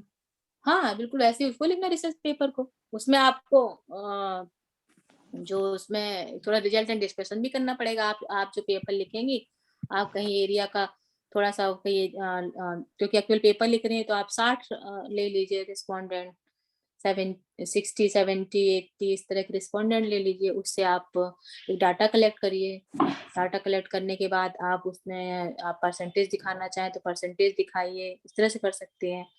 नहीं तो अगर आपको वैसे रिव्यूड फॉर्म में लिखना है, आर्टिकल टाइप में लिखना है, लेकिन जो भी होता है थोड़ा सा ये वाला करना चाहिए जो जिसमें ये रिसर्च या फिर जो डेटा कलेक्शन का होता है वो वाले करने चाहिए।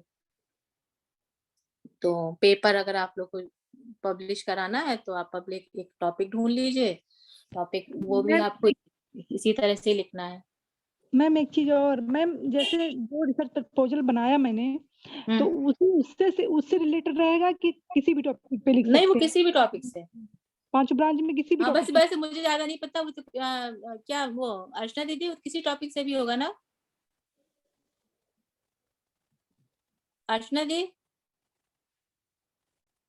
नहीं हाँ, आप। अनम्यूट कर लूं। हाँ, क्या बोल हाँ, रही हो?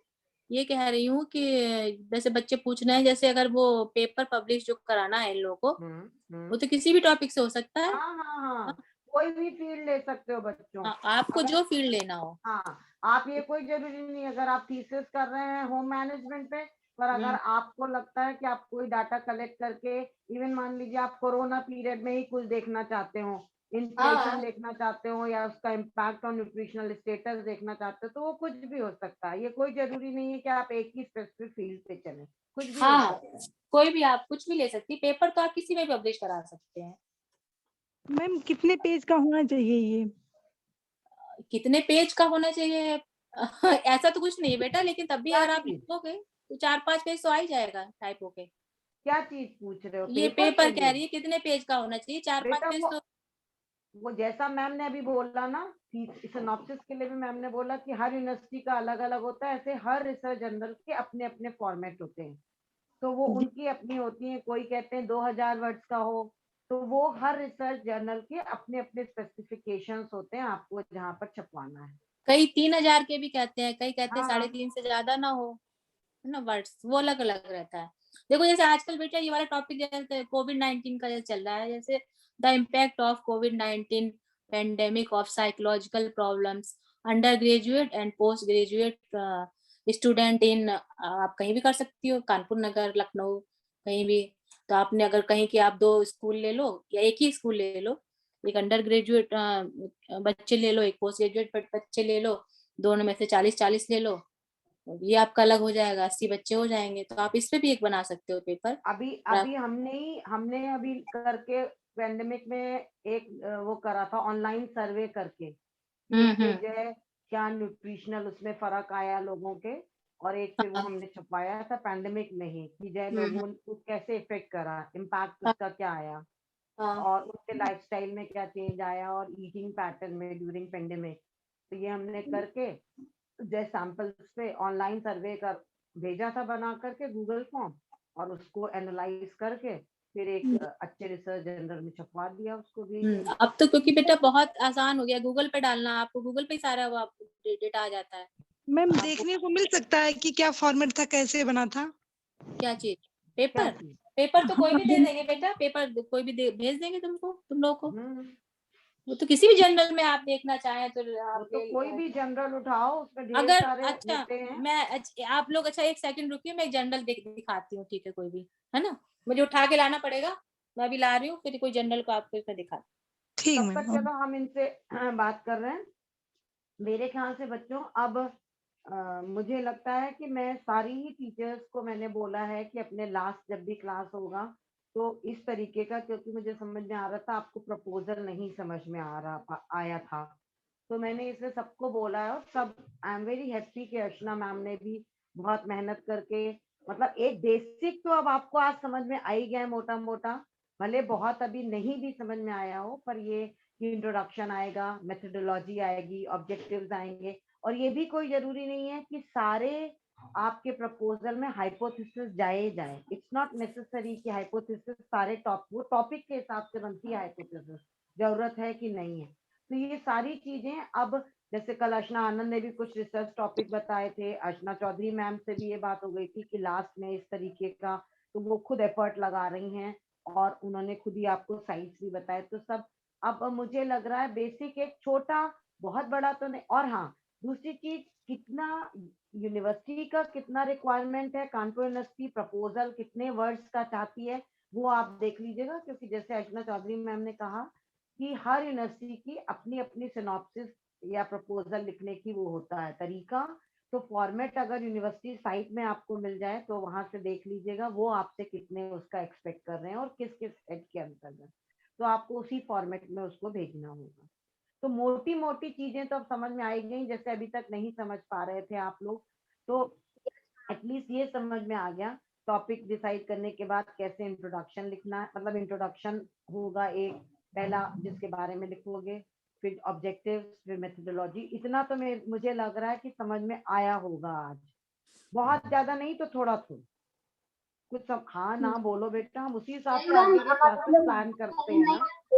हाँ मतलब स्टेप बाय स्टेप समझ में आया, जैसे कि यही चीज हम लोग पूछ रहे थे बार बार कि हम लोग को वो हमको आ गया था समझ में उसी दिन, इसीलिए हमने फिर अब सबको ये बात बोली है कि लास्ट क्लास में सब लोग अपनी इसी तरीके का करेंगे कि मान लो आज तुम्हें 10% समझ में आया, ठीक, अगली मैम का तुमको 10% समझ में आ गया, ऐसे करते करते बाय द टाइम तुम्हारे अभी 8-9 क्लास और बचे हैं, तो तुम बाय द टाइम 8-9 क्लास तुम्हारे खत्म होंगे, 7-8 क्लास जो भी, तो हर टीचर बता चुका होगा, कुछ सिनॉप्सिस बता चुका होगा, डिस्कस करेगा, कुछ कुछ साइट्स बता देगा, तो तुमको काफी कुछ एक मोटा मोटा आइडिया आ जाएगा जो तुम लोग अभी नहीं समझ पा रहे थे, क्योंकि हेड्स क्या क्या थे, कि किस किस आपके साइड सब हेडिंग्स क्या होंगे जिसके अंतर्गत आपको कुछ कुछ लिखना है। और ये भी कोई जरूरी नहीं है कि जो प्रपोजल बनाओगे उसी पे ही तुमको थीसिस करनी है, it's not necessary, you can change the topic.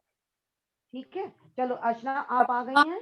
हाँ दीदी आ गई हूँ मैं। हाँ ठीक है, तो आप कंटिन्यू करिए फिर। अब अगर अभी भी बच्चों तुम लोग उसमें कुछ समझ में ना आया हो तो अभी भी तुम उसमें से पूछ सकते हो, कोई भी चीज अगर नहीं आ रही हो तो, ठीक है। मैम रिसर्च प्रपोजल के बाद ये जनरल छपवाना पड़ेगा कि उसी के दौरान रहेंगी चीजें, मतलब कब तक का रहेगा ये, कब तक छपवाना पड़ेगा? ये तो बेटा तुम लोग को बताया गया होगा। ये बात शुभम मैम से पूछना कि कोई डेडलाइन है क्या, पूछ लेना डेडलाइन के लिए। और शुभम मैम भी, इनफैक्ट उनसे भी बात हुई थी, शुभम मैम भी आप लोगों को बताएंगी कि लास्ट टाइम कहाँ पर रिसर्च पेपर बच्चों ने छपवाए थे, अगर वो इजीली अवेलेबल है तो आप उसमें अभी छपवा लीजिए। अब जब आप थीसिस करेंगे तब तो आपको 2 पेपर छपवाने कंपलसरी होता ही है उस टाइम, वो तो कोई आपका ISSN नंबर का ही होगा।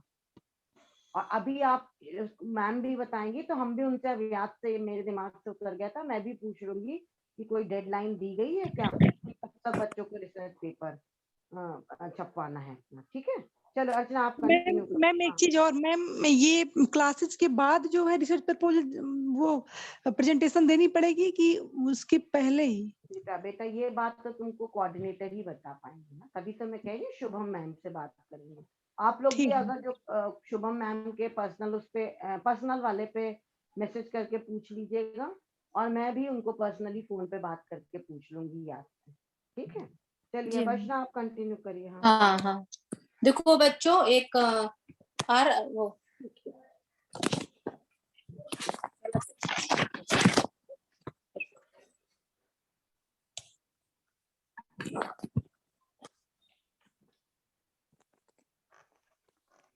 आया, फोटो में ये गड़बड़ हो जाती है ना, बैक लगा दो।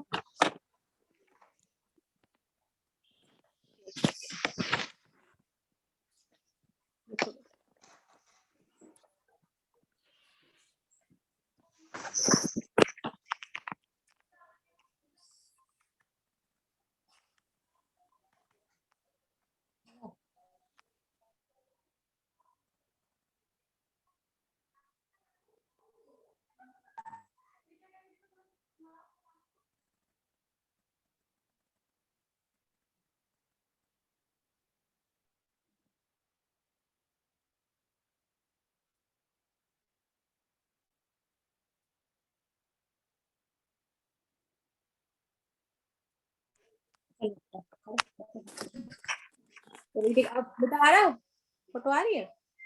नो कैमरा दिखाई दे रहा है? Yes ma'am.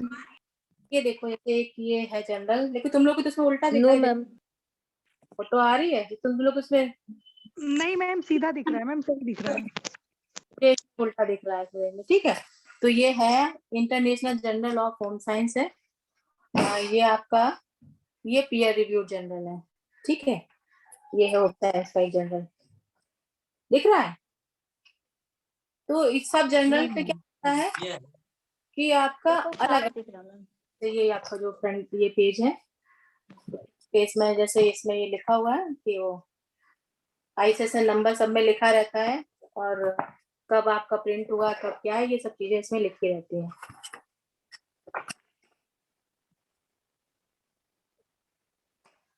जैसे ये है, और इसमें जो भी जब आप इसको ऑनलाइन या उस पर देखेंगे ना, तो उसमें लिखा होता है कि हमें इस फॉर्मेट में भेजिए और इतने वर्ड्स में भेजिए। ये उसका पब्लिकेशन का वो है। ये आपका जैसे एक जर्नल ये है, ये आपका पीयर रिव्यू जर्नल है, ठीक है। नेक्स्ट जैसे एक जर्नल ये है, दिख रहा है? जी मैम, दिख रहा। हाँ, तो ये है आपका international journal of multi disciplinary research review. एक आपका ये जर्नल है, ये भी पीयर रिव्यूड है और मंथली जर्नल है। जर्नल आपको अगर आप उसमें देखेंगे नेट पे तो बहुत सारे दिख जाएंगे। ये है आपका एक जर्नल है, ये देखो, इनोवेशन रिसर्च कॉन्सेप्ट। तो हर जर्नल का अलग अलग उसका अलग अलग फॉर्मेट भी वैसे आता है। देखिए जर्नल के अलग अलग सारे हैं। एक है ये आपका, देखिए, सार्क इंटरनेशनल जर्नल ऑफ, ठीक है। तो ये तुम लोग को मैं 4 जर्नल दिखा दिए हैं। इसके अलावा भी तुम लोग अपने उसमें देख सकते हो, गूगल पे आप ढूंढ के आप उसमें आप देख लीजिए कि आपको कोई भी जर्नल जो आपको लगे सही लगे, क्योंकि सबका प्रिंट रेट भी अलग अलग होता है। तो आप देख लेना कौन सा आपको करवाना चाहती है या किस जर्नल में आपको करवाना है, ठीक है बच्चों। Yes ma'am. तो आज तो कुछ समझ में तो आ ही गया होगा थोड़ा बहुत अच्छे से, कि नहीं? मैम बहुत अच्छे से समझ में आ गया। समझ में आया है। मैम आधी प्रॉब्लम सॉल्व हो गई, क्योंकि यही बैठ के सोचते थे कि लिखेंगे कैसे। लिखने में तो अब दिक्कत नहीं। नहीं, अब दिक्कत नहीं कि क्या पॉइंट पहले आएगा, क्या बाद में आएगा, किसको हम कैसे लिखें, कितनी लाइन में लिखें, ये सब चीजें जैसे पता ही नहीं, हाँ, क्लियर हो गई।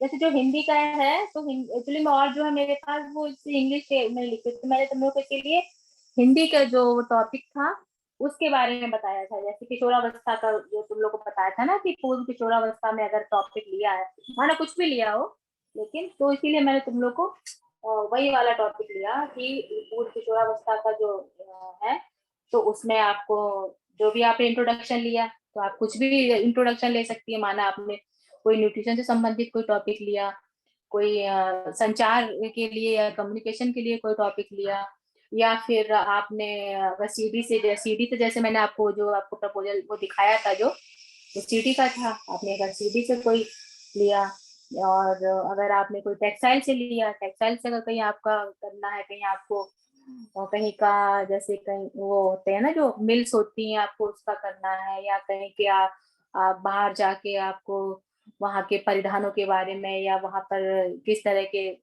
कपड़े पहने जाते हैं, उसका क्या इम्पैक्ट पड़ता है, क्या प्रभाव पड़ता है, तो आप पहले उसके बारे में कुछ भी टॉपिक लेंगी, किसी का भी लेंगी, तो आपको पहले इंट्रोडक्शन ही लिखना है, ठीक है। जैसे मैंने तुम लोग को ये वाला बताया था, तो इसी का देखो थोड़ा सा और डिटेल मैं तुम लोग को कर दे रही हूँ।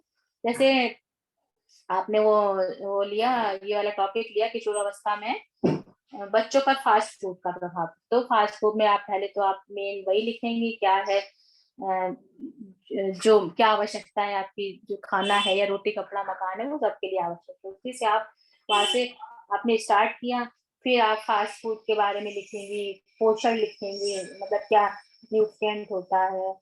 उसके अलावा आप क्या क्या नए तरह के वो है, क्या कहना चाहिए, भोजन है या नई रेसिपीज है, उसके बारे में भी आप थोड़ा लिख सकेंगे। ये तो बहुत डिटेल हो गया, लेकिन आपको उसमें थोड़ा ही लिखना है, तो आपकी सिनॉप्सिस हो गई। ये तो मैं डिटेल का उसमें बता रही हूँ। या जो भी एक तरह के फूड है, जंक फूड है, फास्ट फूड है, तो उससे क्या न्यूट्रिएंट की कमी हो रही है लोगों में, क्या कुपोषण हो रहा है, आपने उसके बारे में लिखा। ये सब आपको इंट्रोडक्शन में लिखना है। कोई साइंटिस्ट है तो उन्होंने क्या कहा के लिए, तो वो आपको उसमें लिख देना है। फिर इसी में जो आपको सारे इंट्रोडक्शन में ही आपको से बताया भोजन का क्या प्रभाव पड़ता है, प्रोटीन कार्बन क्या होता है, वो आपको सारे इसमें लिखने होंगे। और फिर जो भी आपकी समस्या क्यों है जो आगे आ गई वो भी आपको इसी में लिखना कि क्या समस्या है और क्या उद्देश्य है, वो आपको इंट्रोडक्शन में लिखना है। फिर उसके बाद आपको लिमिटेशन वो ऑब्जेक्टिव लिखने हैं। ऑब्जेक्टिव के बाद आप बिल्कुल वो ध्यान में रखिए, उसके बाद आपको हाइपोथेसिस लिखनी है, और वो लिमिटेशन लिखनी है, रिव्यू ऑफ लिटरेचर लिखना है। रिव्यू ऑफ लिटरेचर को हिंदी में क्या कहते हैं, साहित्य कहते हैं शायद, हिंदी वाला जो आप लिखोगे साहित्य अवलोकन है, वो आप लिखोगे। फिर उसके बाद आपको रिजल्ट एंड डिस्कशन का, क्योंकि वो आपको बाद में लिखना है, तो आप उसमें लिख सकते हैं कि जिस तरह की स्टडी आएगी या जिस तरह से हमारा अध्ययन होगा, तो उसी तरह हम इसमें उसके बाद हम इसमें रिव्यू ऑफ इसमें मतलब रिजल्ट और डिस्कशन के बारे में लिखेंगे। फिर आपने लास्ट में आप लिख देंगे अपनी बिब्लियोग्राफी, संदर्भ ग्रंथ। बस आपको इतना ही करना है, आपको इसके अंदर ही आपको पूरा खत्म करना है। ठीक है बच्चों, एंड करें बच्चों को, और कुछ पूछना है?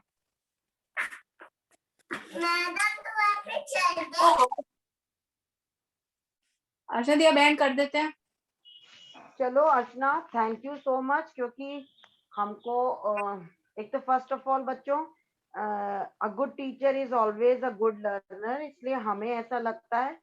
मुझे एक तो पहले आज बहुत अच्छा लगा अर्चना, मैं जिस तरीके की बच्चों को प्रॉब्लम्स आ रही थी और हमको लगा इस डायरेक्शन से सॉल्व हो सकती हैं, तो कल तुमने परसों रिसर्च के टॉपिक बताए, वैसे तो सब लोग बता ही रहे थे, अर्चना ने भी कल रिसर्च के टॉपिक बताए, हम भी पहले बता चुके थे, रिलेटेड सभी बता रहे थे।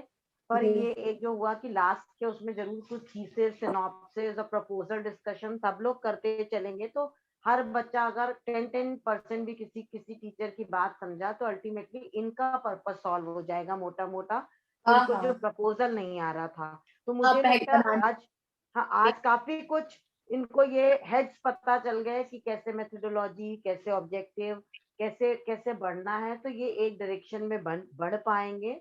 और एटलीस्ट मुझे इस बात का भी बहुत अच्छा लगा कि तुम सब लोग, मैं कुछ भी इंस्ट्रक्शंस दे रही हूँ कि जैसे मैं इंस्ट्रक्शंस क्या दूंगी, सब हमारे कलीग्स हैं, पर फिर भी बड़े होने के नाते अगर हम इन लोगों को कुछ बोल रहे हैं अपने टीचर्स को, जैसे मैं किसी को भी बोल रही हूँ, मैंने अर्चना चौधरी को बोला या अर्चना आनंद को या हितैषी या सब निर्मला को भी, सबको बोल दिया है कि आगे लास्ट सब लोग अपने क्लास में प्रपोजल, सिनॉप्सिस, इनके बारे में जरूर डिस्कस करेंगे और एक आध सिनॉप्सिस दिखाएंगे। हम लोग ऑफलाइन नहीं मिल रहे हैं तब भी, तो सबने बहुत अच्छा प्रयास कर रहे हैं। आज अर्चना ने भी बोला कि हम बहुत सारी चीजें सीख रहे हैं, तो ठीक है, हम लोग को एक्सेप्ट करने में कोई बुराई नहीं है कि हम लोग उतने टेक सेवी नहीं है, लेकिन कोशिश सब कर रहे हैं।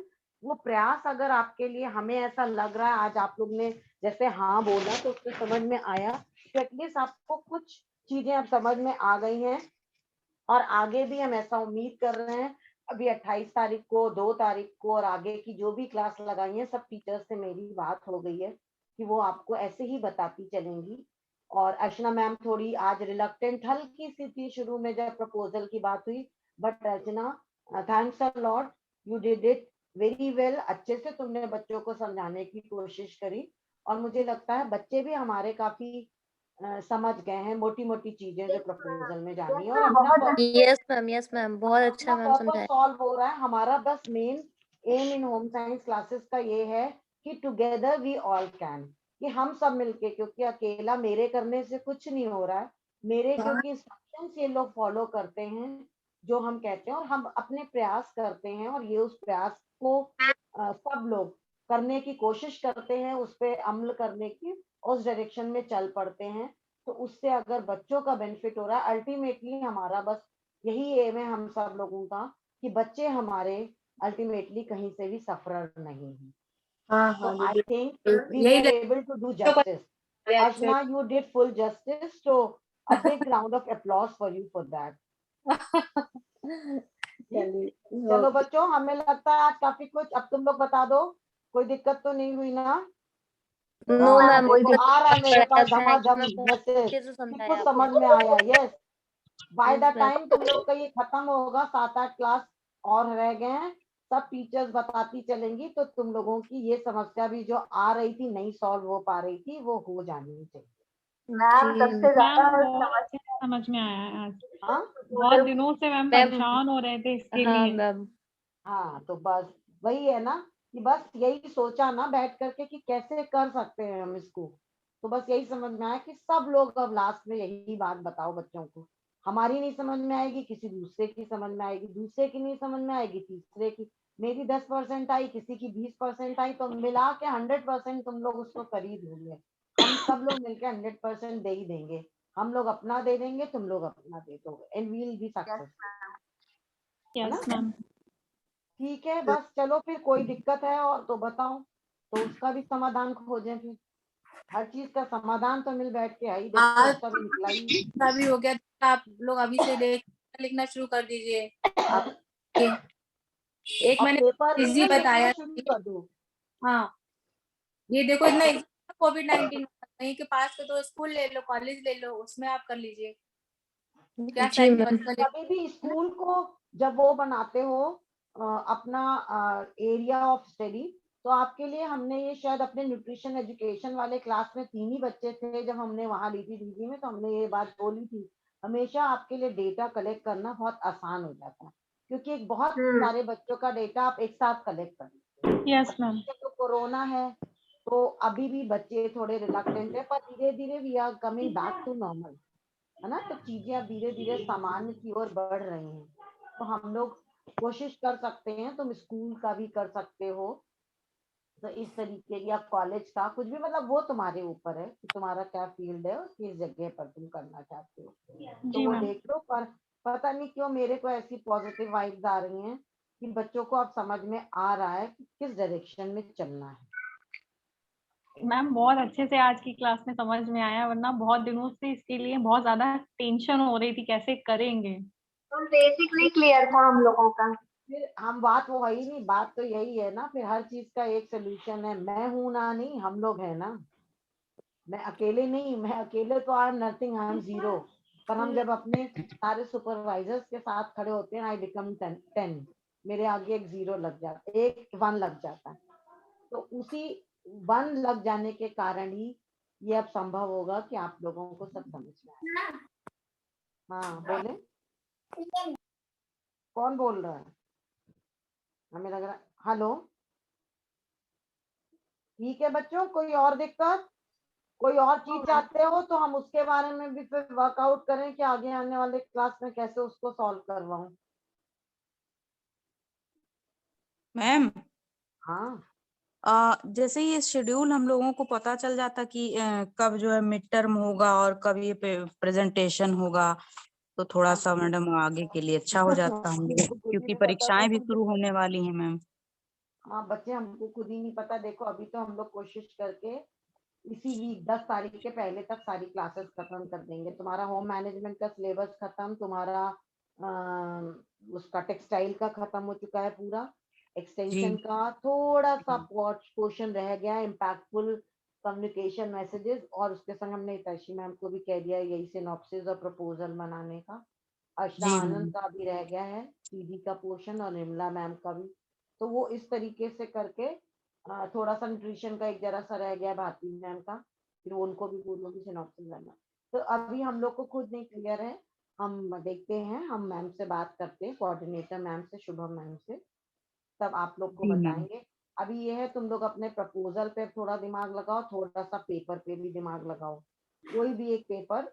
और मैम से भी, शुभम मैम से भी पूछना कि किस उसमें वो छप, मतलब वो पिछले साल छपा है, नहीं तो फिर ऐसे तो रिसर्च पेपर हम सब लोग कुछ कुछ बहुत सारे बता देंगे। पर अभी तुम्हारे लिए किस तरीके का, कितने स्टैंडर्ड वाले उसमें जाना है, भेजना है, वो पिछले साल के अगर वहां पर भेजे गए होंगे तो उनको ज्यादा आइडिया होगा, है ना? ठीक है, जी मैम। चलो फिर। और कुछ तो हम वो पता कर देंगे एग्जाम का भी कब होना है, लेकिन अभी कोई शेड्यूल आया नहीं है यूनिवर्सिटी की तरफ। ओके मैम, जी ma'am. Thank you ma'am. Thank you ma'am. चलो ठीक है फिर, ठीक थैंक यू है, मैम। खत्म कर रहा है। Thank you okay ma'am. बेटा, ओके बेटा। ओके चलो thank you Archana once thank you again. Ma'am. ठीक है, ओके ओके जी, बेटा, थैंक यू। Thank you.